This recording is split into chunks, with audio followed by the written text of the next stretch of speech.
Okay, we got an education going on here. Class on multi-pass condensers. We also are going to talk about that label right up there that has two different charge amounts and how this always screws up guys on recharging in many shops. Where am I? Still got to recover some refrigerant out of this. So here is a multi-pass condenser. I tried to put a little black line, so you see that black line right there? You see that black line right there? And that black line right there. Every one of those are a refrigerant circuit, a pass of refrigerant. So we have our, oh, battery's going out on that one. Oh well. So we have our high pressure, vapor, hot gas coming in at the top right here. And it's going into this chamber. And this chamber is separated by a little metal tab. Do you see that little metal tab right there? Let's see if I can get the apple to focus. That little tab is a washer that's on the inside, and you can see it poking out there, that is separating this circuit right here. So the hot gas is gonna pass, and it's gonna dissipate some of its heat, and it's gonna start approaching its saturation point and start condensing into a liquid as it gets farther and farther down. And if you look up here, you see this hole, and you see way down there, you see a metal plate. Well, those are the metal tabs that they're using to isolate this system into different sections. So let's say that 140 PSI, 130 degree, whatever, because you know you have losses or gains. So you have this hot gas coming through here, and it's making a pass. You see the little arrows I put in here? It's using these cooling passages to pass the refrigerant across this condenser. Then you can see my little arrows coming down. It doesn't use, there's no passage right here. It's just holding it on so it doesn't break. This is your receiver dryer. Vapor, liquid. So then this refrigerant that is still in a gaseous state but a little bit cooler comes down here. And if you look right, see if my eyes can see it, it passes down here, and there is another little plate right inside there separating these two halves. So you can see how the refrigerants, I have the arrows pointing this way, and these ones are all pointing this way. So now this refrigerant is passing in this direction, going in this direction over here, and it's turning more into a liquid. And you can see my black line, and you can see the little plate inside that's welded in there. There's no plate here, and it drops down in here. Well, this one is still this is getting more liquid, but fewer tubes. So if you look between this black line and this black line, 1, 2, 3, 4, 5, 6, 7. So there's only 7 tubes. So now we're semi-vapor with some liquid coming in this direction, and we are heading towards the receiver dryer. So as this makes another pass, the refrigerant is moving inside here. Now it's going to hit this tube. This is drilled out inside, and it's now going to separate. Some of the liquid is going to fall down, and there's a little screen inside here, a filter that filters any little particulates of metal from going down and going into liquid circuit. So this is supposed to be all liquid. This is going to get subcooled. So now we're going, our liquid and our vapor going into our receiver dryer. The vapor goes to the top. The liquid with the oil, and there's oil mixed in this liquid, goes to the bottom, and it follows this path out. And 1, 2, 3, 4. There's only 4 tubes now. These are your most important tubes. This is where you would not want hot engine heat from the radiator and the engine pouring around on the car, coming up and getting sucked back in with 160 degree air, reheating your liquid that is supposed to get cooled by the ambient air. So if it's 90 degrees outside, wouldn't you rather try to cool your refrigerant with 90 degree air instead of missing a plastic plate on here and having 160 degree air rolling around and reheating it? Because that reduces your capacity. So now this refrigerant is taking this travel, and it's going in this direction. And as you can see from my little arrows, it's drilled out through here. This machine block is drilled this way, and then they drill it in this direction, the meat, so you have a complete passage that goes right out to your liquid line that is going to your expansion valve. And if you keep following that line, going all the way back, you will see that vat goes into another block. Well, here's your internal heat exchanger. So now you have that liquid refrigerant, supposedly all liquid, and under ideal conditions, is all around this suction line. There's a suction line in there. This is a tube within a tube. And then there's a bunch of fins, and all the liquid is surrounding a cold tube, even getting colder, more subcooling. And you can see the liquid tube right here. This tube is going to the expansion valve, and there's the one coming from the evaporator. That is your cold liquid going in this direction, and the hot liquid is going on the outside in this direction, dropping down to the evaporator, expansion valve. And we got some rat business going on here. A rat was in here. I wonder what the air filter looks like. Okay, so, and you can see the expansion valve right there. Let's see if I can zoom in on it.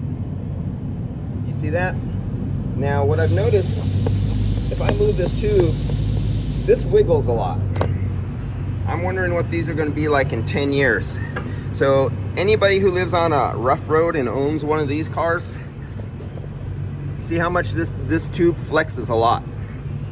And there's nothing supporting it. The only support is over here, and the only other support is the tubes coming out of the evaporator. Nothing to support it, it just bounces. I'm wondering what this car is going to be like in 10 or 15 years of bouncing with a big, long, heavy tube like that for people who are on rougher roads. We'll see in the future what my predictions are. Okay, so that is about the condenser and the liquid flow and going from a vapor and making multiple passes. 1, 2, 3, 4. 4 passes. Some are only a single pass, some are a 2 pass, some are a 3 pass. Some have, the other day, if you've seen, I don't know if I released it yet, what is a Tesla. So the Tesla has a heat pump, but it has 2 condensers. It has a condenser over here, and it has a condenser over here, and it has a large number 8 pipe that goes over to condenser number 1. But condenser number 1, if I could remember off the top of my head, is only a single pass. And it goes into the top of condenser number 1. It goes all the way, maybe it's a 2 pass. Can't remember, gotta go back to that video. And it goes all the way across, let's say, then it drops and it comes across, and it comes out, and it doesn't come out a smaller number 6, it stays a number 8. And then that number 8 crosses all the way over to the second condenser here on the other side. And that's a multi-pass condenser with a receiver dryer built into it. And that's where it makes its passes. It lost a lot of its heat into 1 or 2 passes from that condenser, but it's still a large volume of gas. And that's why they didn't restrict it down to a smaller number 6 line coming across. So it goes in with a number 8, goes through several multi-passes, and then it does exactly what this does, goes into its receiver dryer, separates, then the Tesla comes out in a little number 6, going to feed its 2 expansion valves, one for the glycol plate heat exchanger, one for the passenger compartment. That's it for this video right now. We're gonna talk a little bit about this. I'll keep it in the same video. Hell with it, I don't have time. 2 different charges, and they're greatly different. Check this out, 750 grams, 450 grams. This has an option to have a second evaporator. This particular one does not. But when cars are in accidents, sometimes this sticker doesn't go on, and there's a lot of guys who go to the internet and say, oh, I'm just gonna look up the charge amount on the internet.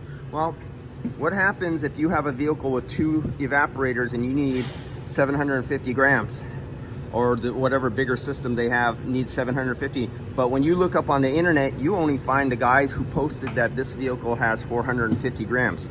If it's a cool day, at 450 grams in a 750 gram, it will cool perfectly coming out of dash. You might get 39 degrees coming out of dash if there's no heat load and it's not a hot day and you think you did it right, and you just scoot that customer right out the door and collect the money. Guess what? He's gonna come back. Or if it's winter time because of a accident, he might not come back for months because he might be using that air conditioning or heat pump low on refrigerant, and oil is not coming back, it's not getting the right subcoolant, superheat coming back to the compressor, cooling off, you might cause damage to that compressor and burn it out because you put 450 grams because you did not correctly look up needs 750. And the exact opposite thing could happen.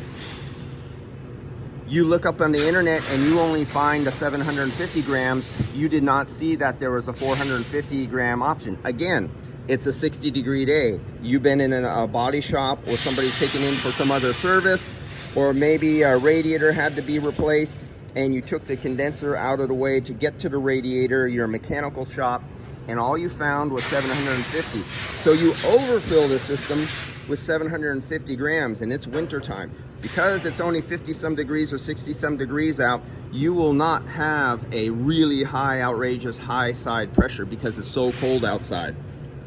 And the AC will be working, you'll have cool out the dash, and you send that customer out. Well, when springtime rolls around, or autumn, or whenever the hot weather rolls again for that customer in that particular area of the country, now it's 80, 90 degrees, customer starts up the car, go, they get no AC because they're hitting 440 PSI or more, and they are hitting the high side limit switch, or if that particular compressor has a high pressure blow off valve, they're blowing out oil and refrigerant. And then it'll lower, and then it'll cool down, and the compressor will turn back on again, and it'll try to go again, and then it'll hit that 440, and either the electrically or the blow off switch blows out some more oil and some more refrigerant. If the customer doesn't notice this and he says, I don't have time to go back to the shop right now, I don't know what's happening, this is months later, but I'm getting enough cooling where it'll suffice, I'll come in next week. Well, in that time he can burn out that compressor because the technician did not figure out which one it is. And in this one here, they give you an option of a 2-liter or a 1-liter. And so it's not a double condenser or double evaporator or single. It's the engine difference on this one. And I gotta get my reading glasses on here. I only have my laser glasses on. So I could barely read this. I had to actually look inside my camera to actually be able to read this. So in this case, you burn out a customer's compressor again, or make them come back as a comeback. So these are all the problems that I see on a daily basis. And all this is because of lack of education. There's no requirements in the automotive industry, at least here in San Francisco and California, state California. You can hire a bum off the street who knows nothing, put a wrench in a hand, and call him a mechanic in the state of California. And you can have an owner of a shop who cannot physically fix the cars himself and doesn't know anything about them. He just points and hires some guys and throws them out in a shop, and they learn by breaking cars, and they call that learning.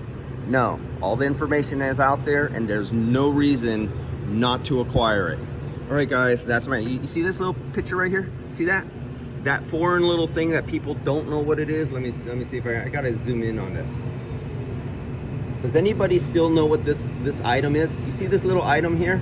Right there. Do you see that little thing, that picture of that thing? I know it's ancient and it's a foreign thing, something in maybe history books. Oh yeah, books. Books. You know what books are? You read them and they have information in it. And there's no reason not to look up the information.